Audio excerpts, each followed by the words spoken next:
In the spring of 1943, deep in the frigid expanse of the North Atlantic, a silent war threatened the very lifeline of the Allied world. Every day, German U-boats prowled beneath the waves, hunting merchant convoys that carried food, fuel, ammunition, and soldiers across the ocean. The Battle of the Atlantic had already raged for years, and the stakes had never been higher. Each time a convoy slipped out of Halifax or New York, its captains knew they were entering a vast, deadly battlefield, one where a single torpedo could doom a ship and all aboard it. The enemy was invisible, patient, and merciless. By May 1943, the situation had reached a breaking point. Allied shipping losses were devastating, and the Kriegsmarine's U-boat fleet, emboldened by success, spread across the Atlantic like a pack of wolves. Convoy escorts fought bravely, but many times help arrived too late. Aircraft patrols were too high, too slow to react, or too limited by weather and range. The Navy desperately needed a breakthrough, a new tactic, a new idea. Someone willing to risk everything to change the direction of a failing campaign. That someone was Lieutenant Commander William "Bill" Drain, a tough, experienced naval aviator and commander of a TBF Avenger squadron aboard an escort carrier. His pilots faced the harshest flying conditions imaginable: towering waves, unpredictable storms, icy winds, and constant mechanical strain on their aircraft. Yet, despite all these hardships, Drain believed that aircraft, not ships, held the key to defeating the U-boat menace. Drain began studying U-boat behavior, attack patterns, and surfacing habits. He realized something crucial. Submarines were most vulnerable right when they surfaced to recharge their batteries, but catching them at that exact moment required an attack approach far more aggressive than standard doctrine allowed. Traditional bombing runs were too slow and too high, giving U-boat crews precious seconds to crash dive to safety. So Drain proposed a bold, almost reckless idea: low-altitude dive bombing with depth charges. Instead of releasing bombs from hundreds or thousands of feet, his Avengers would roar in at just 100 feet above the ocean, diving hard, fast, and dangerously close to the water's surface. This approach would give U-boats almost no time to react. If the bombs hit water near the hull before the submarine could submerge, the pressure wave alone could tear the steel vessel apart. Many considered the tactic absurd, even suicidal. Flying so low over the Atlantic in combat conditions was already perilous. Doing it in unstable weather, under fire while dropping live explosives, it seemed impossible. But Drain believed that American naval aviators were capable of more than the manuals gave them credit for. He knew that his pilots, if properly trained and motivated, could master this new style of attack. And so the squadron began practicing. They flew just above the waves, learning to read the wind, feel the aircraft's behavior, and time their dives perfectly. They studied the glint of a periscope, the flash of a conning tower, the telltale white wake of a U-boat surfacing. They rehearsed coordination with convoy ships, communicating precise patrol patterns across vast stretches of ocean. They trained to attack without hesitation, without fear, and without giving the enemy even a heartbeat of opportunity. When the first real contact came, everything Drain envisioned became reality. An Avenger spotted a U-boat breaking the surface in the early morning fog. Without waiting for backup, The pilot dove hard, the aircraft shaking violently in the cold air. Depth charges tumbled into the water, exploding just yards from the submarine. The blast lifted the U-boat out of the ocean before it disappeared beneath the waves forever. The tactic had worked. It was fast, it was deadly, and it was revolutionary. Word spread quickly across the Atlantic fleet. Escort carriers adopted Drain's method. Pilots embraced the new aggression, transforming from patrol observers into precision hunters. More U-boats were sunk in the following weeks than in any previous period of the war. The German fleet, once unstoppable, found itself overwhelmed by relentless aircraft that seemed to strike from nowhere. By the summer of 1943, the tide of the Battle of the Atlantic had turned decisively. Convoys became safer. U-boats went from hunters to hunted. And Drain's daring innovation, low-altitude anti-submarine dive bombing, became a core element of naval aviation doctrine for years to come. This is the story of courage, imagination, and the unbreakable resolve of the U.S. Navy pilots who flew through storms, gunfire, and fear itself to protect the convoys below. This is the moment when a simple idea, forged in the harshest theater of war, changed history and helped secure victory for the free world. In the vast steel-gray wilderness of the North Atlantic, where the waves towered like mountains and the winds carved icy scars across the sky, a new breed of aviator rose to meet one of World War II's greatest challenges. They were young, determined, and untested. Pilots of the U.S. Navy's TBF Avenger torpedo bombers. Men who would soon become the unexpected heroes of a brutal, invisible war fought above the endless sea. By early 1943, Allied commanders were running out of time. Convoy after convoy was being ripped apart by German U-boats. These submarines, sleek and deadly, moved silently beneath the surface, surfacing only long enough to recharge batteries and unleash their torpedoes before vanishing again beneath the waves. Ships carrying food, oil, ammunition, and troops disappeared overnight. Lives, families, and futures were swallowed by the cold Atlantic. The ocean had become a graveyard, and the U-boats ruled it with chilling efficiency. Against this shadowy threat, the escort carriers emerged as fragile but vital guardians. Small, lightly armored, and constantly battered by storms, these carriers served as the airborne shield of the convoys. Their flight decks were short, their aircraft were few, their pilots had no room for error. Yet from this unlikely environment came a transformation that would rewrite the fate of the war.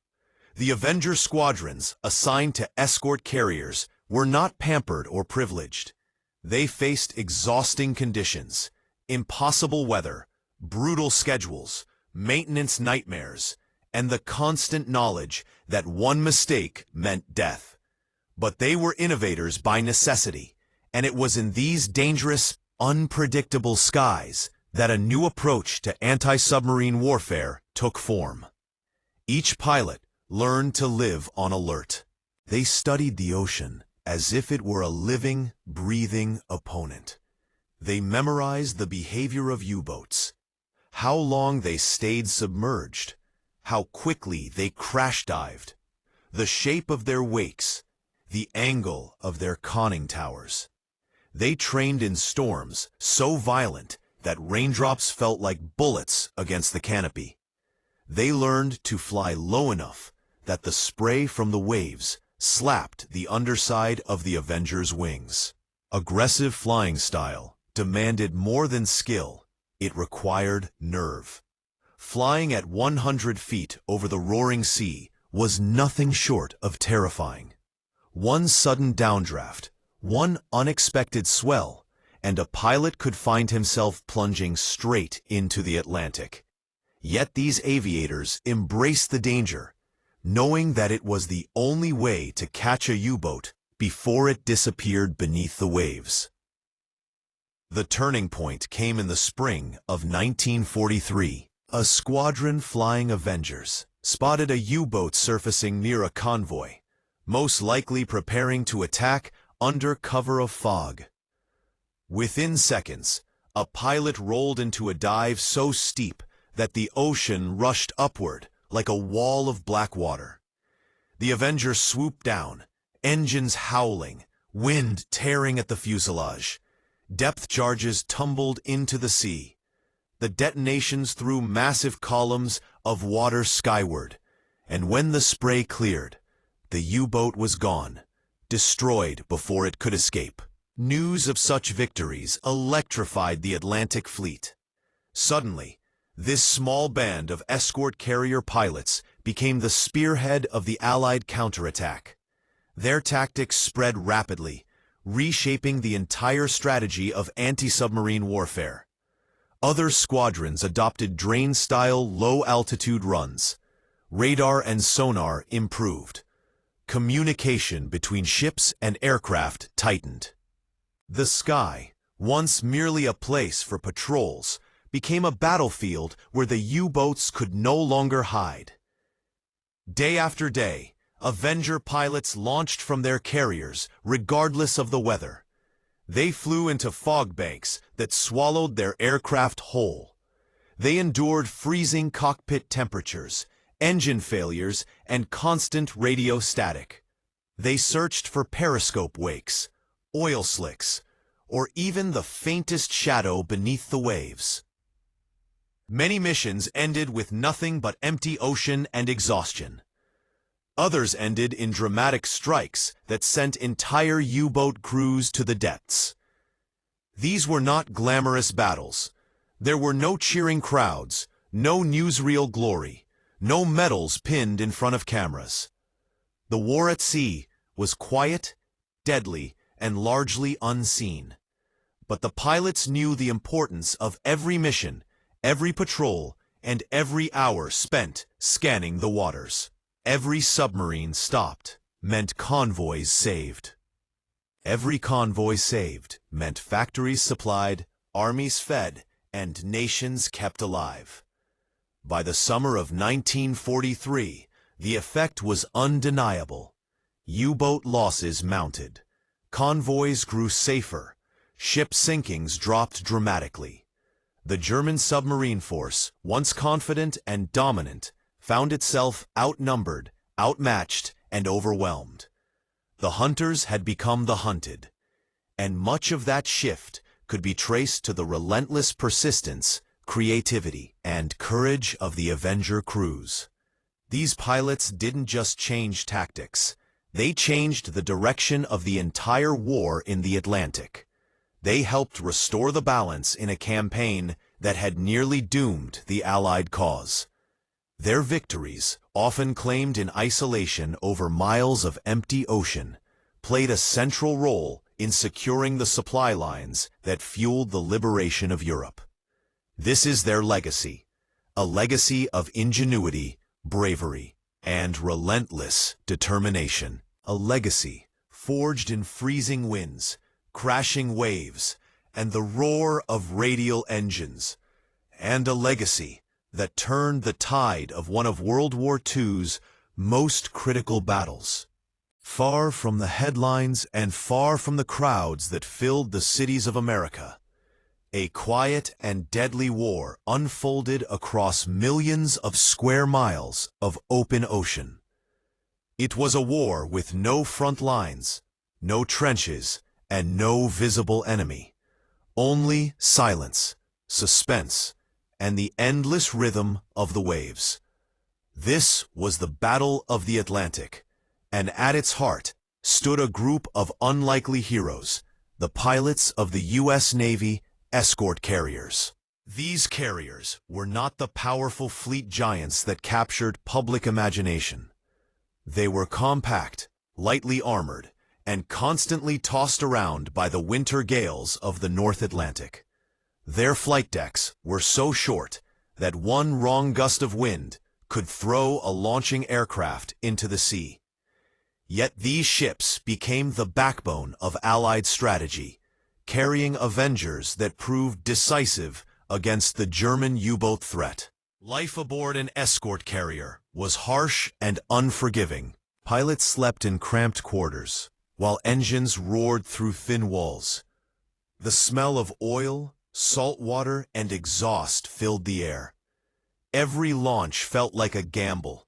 Every landing felt like a miracle. But these squadrons adapted quickly, forging a bond that grew stronger with each mission. What made these crews so effective was not superior equipment. It was the human spirit. It was the willingness to innovate under pressure and to take risks that doctrine had never considered. When traditional anti-submarine tactics failed, these pilots created new ones. They became weather experts, ocean watchers, and masters of low-altitude flight. They learned to distinguish natural wave patterns from the wake of a periscope. They trained themselves to see in fog, to listen through static, and to fight through fear. A typical patrol began before dawn, when the ocean was still dark and the horizon barely visible. Mechanics worked by flashlight to ready the Avengers. Pilots strapped into freezing cockpits, breath fogging inside their masks. As engines roared to life, the entire deck shook, and then, with a final wave from the deck crew, the aircraft leapt forward, climbing into the storm-colored sky. Once airborne, the pilots entered a world of isolation. Radio contact was often weak. Storms were constant. Clouds hid the ocean for hours at a time. But when the weather cleared, when the gray veil lifted even for a moment, the hunt began. Spotting a U-boat was part science, part instinct. An oil trail hinted at a damaged vessel. A circular ripple might betray a periscope. A sudden shadow below the surface could mean a submarine running shallow. The pilots studied every detail, every flicker of movement, every change in the sea. When a U-boat surfaced, the reaction had to be instant. The pilot banked sharply, pulling the Avenger into a steep descent. The aircraft vibrated violently as it sliced through the dense Atlantic air. The ocean surged upward. Depth charges armed. The crew shouted coordinates. There was no room for hesitation, no margin for error. At barely 100 feet above the waves, the pilot released the bombs. A moment later, the explosions erupted, sending towering plumes of water skyward. Victory was never celebrated. There was no cheering, only a silent understanding that one more threat had been eliminated. One more convoy could pass safely. One more day had been bought in a war that depended on those supply lines. By the end of 1943, the impact of these air crews was unmistakable. U-boats sank faster than Germany could replace them. Supply routes strengthened. The Allies prepared for major offensives across Europe. The unseen war in the Atlantic, once a desperate struggle, had turned into a path toward victory. These pilots were hunters, innovators, and protectors. Their courage was not loud or glorious. It was quiet, steady, and relentless. They faced the cold, the storms, the enemy, and the ocean itself. And in doing so, they reshaped the future of naval warfare. Their story remains one of the most profound, yet least celebrated triumphs of World War II. But without them, the tide of war might never have turned. In the cold, unforgiving theater of the North Atlantic, where the horizon blended into a gray line of storms and the sea churned with relentless fury, a new chapter in naval warfare quietly unfolded. It was a chapter shaped not by massive fleets or legendary admirals, but by small escort carriers, their decks slick with salt spray, and by the pilots who launched from them into a world of cloud, darkness, and danger. These were the men of America's airborne submarine hunters, innovators whose courage and creativity reshaped the struggle for control of the Atlantic.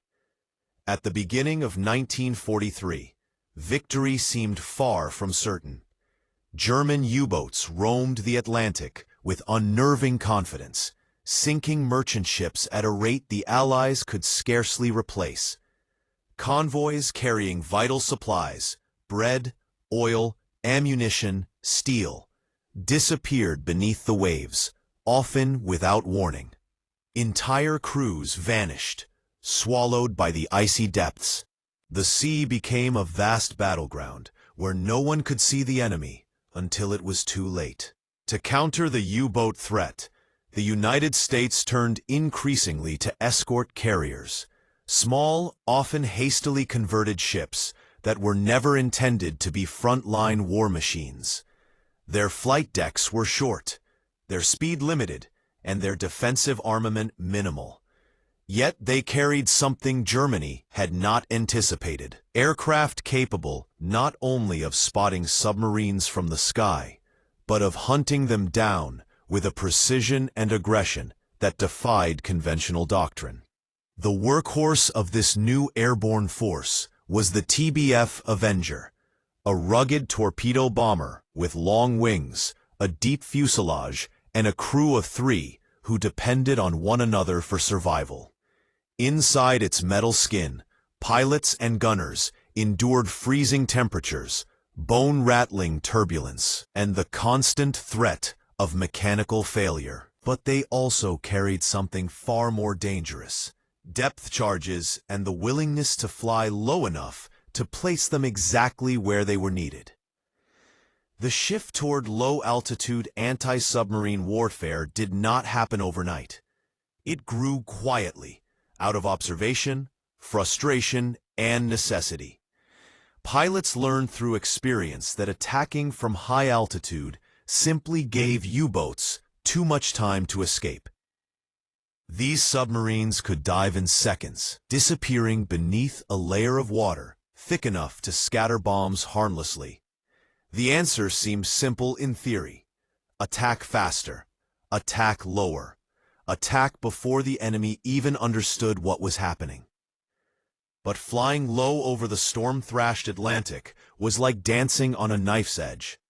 Even at 200 feet, the ocean's surface could suddenly rise on a wave, threatening to slam into the aircraft. At 100 feet, the margin for error measured not in seconds, but in heartbeats. Aviators had to read the texture of the sea, anticipate the wind shifts, and feel the aircraft's behavior as if it were an extension of their own body.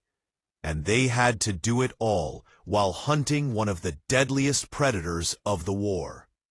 Every mission began with tension. The squadron gathered in a cramped ready room, the air thick with cigarette smoke and the low rumble of the carrier's engines. Maps of convoy routes, submarine sightings, and weather systems lined the walls. Briefings were short, direct, and serious. Pilots memorized search patterns, estimated U-boat escape routes, and reviewed signals to communicate with escort ships. They knew that the slightest mistake, one misread instrument, one delayed decision, could mean disaster. When the deck crew signaled for takeoff, each Avenger lurched forward, gaining speed quickly on the short deck. Wind blasted across the bow. Pilots held their breath as the wheels left the wooden planks. For a brief, terrifying moment, the aircraft hung in the air like a stone, unsure whether to fall. Then the wings caught the wind, and the Avenger climbed into the gray sky. Once airborne, the world transformed into a vast expanse of shifting cloud layers. invisible currents, and endless sea.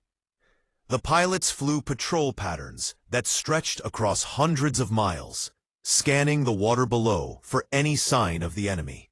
A change in color, a line of bubbles, a metallic glint, a ripple where no ripple should be. The hunt was made not of dramatic chases, but of patience. Endless, razor-sharp patience. When a U-boat was finally spotted, often surfacing unexpectedly to recharge batteries, the calm of the patrol shattered instantly. The Avenger banked sharply, dropping into a dive so steep the crew felt the weight of gravity crushing them into their seats. The water expanded in the windshield until it seemed inches away. The pilot adjusted power, corrected for wind, and aimed the aircraft with deadly precision. At the perfect moment, depth charges released, tumbling into the sea. Seconds later, the explosions sent towering columns of water into the air, and the U-boat, once a shadow on the waves, slipped beneath the surface, broken, silenced, defeated. These victories did not come easily. Many aircraft returned with bullet holes, broken instruments, or empty fuel tanks. Some did not return at all, lost to weather, engine failure, or enemy fire. The pilots who survived did not speak of heroism. They spoke of duty, of protecting the convoys, of ensuring that the ships behind them, ships carrying the materials of freedom, reached their destinations. By mid-1943, the impact of these hunters was unmistakable. U-boat commanders grew cautious, even fearful. The ocean sky, once a place of safety, had become a threat. The Atlantic battlefield shifted. Convoys arrived more often. Sinkings decreased. The tide turned not through grand strategy alone, but through countless moments of bravery and innovation. Moments created by the men who flew low, risked everything, and conquered the shadows on the water. Their legacy endures in every naval aviator who searches the seas today. And their story remains a testament to the power of courage, instinct, and the relentless drive to adapt in the face of overwhelming danger. Some text. End of quote. Powerful. Here the interments. Ending. By late 1942, Guadalcanal had become known among Japanese soldiers as Starvation Island. Months of jungle warfare, constant skirmishes, and relentless American air and naval attacks had cut off supply lines. Japanese troops, once celebrated for their discipline and fighting spirit, now struggled against hunger, disease, and exhaustion. Their uniforms hung in tatters, their bodies were skeletal, and morale had begun to crumble. Even the strongest warriors could not survive without food, medicine, and hope. Yet, despite these conditions, Japan continued to send soldiers into battle, unwilling to accept that their myth of invincibility was shattered. Amid this struggle, the courage of one man stood out. Jacob Vouza, a Solomon Islander coastwatcher who risked everything to aid the Americans. Vouza had spent years mapping the island, knowing every hidden trail, river, and village. Loyal to the Allied cause, he understood the stakes. If the Japanese succeeded in a major assault, the Marines on Guadalcanal could be annihilated. His mission was critical. Gather intelligence, warn the Marines of enemy movements, and survive at all costs. In late September, while carrying vital intelligence and an American flag, Vouza was captured by Japanese forces. They tied him to a tree, interrogated him brutally, and when he refused to reveal Marine positions, they stabbed him repeatedly with bayonets. 7 deep, life-threatening wounds. They left him for dead, certain that no one could survive such injuries. But Vouza's resolve was extraordinary. Refusing to surrender, he freed himself, crawling through jagged grass and sharp underbrush, blood soaking his clothes and coating his face. Every movement was agony, yet he pushed forward, guided by sheer will and the knowledge that the Marines depended on him. Hours later, he stumbled into the American lines, barely able to speak, yet managing to warn Lieutenant Colonel Merritt Edson of the impending Japanese attack on Bloody Ridge. This intelligence allowed the Marines to prepare, reposition forces, and anticipate the enemy's advance.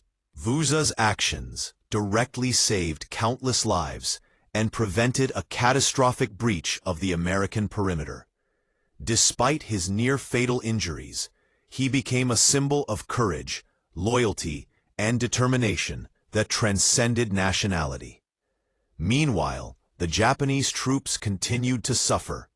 Starvation and disease ravaged their ranks. Men who had once charged with fanatic discipline now stumbled through the jungle, weak, delirious, and desperate. Their offensive operations were undermined not only by American firepower, but by a lack of basic sustenance. Guadalcanal had become a crucible, destroying the myth that sheer spiritual devotion alone could secure victory. The island proved that logistics, supplies, and human endurance were decisive in warfare, no matter how strong the soldiers' willpower. Vouza recovered in the field hospitals under Marine care, and, once healed, returned to his duties. He continued scouting, guiding patrols, and risking his life to ensure the Marines could hold their positions. His bravery inspired not only the Marines, but also other local islanders, highlighting the critical role of the Solomon Islanders in the campaign.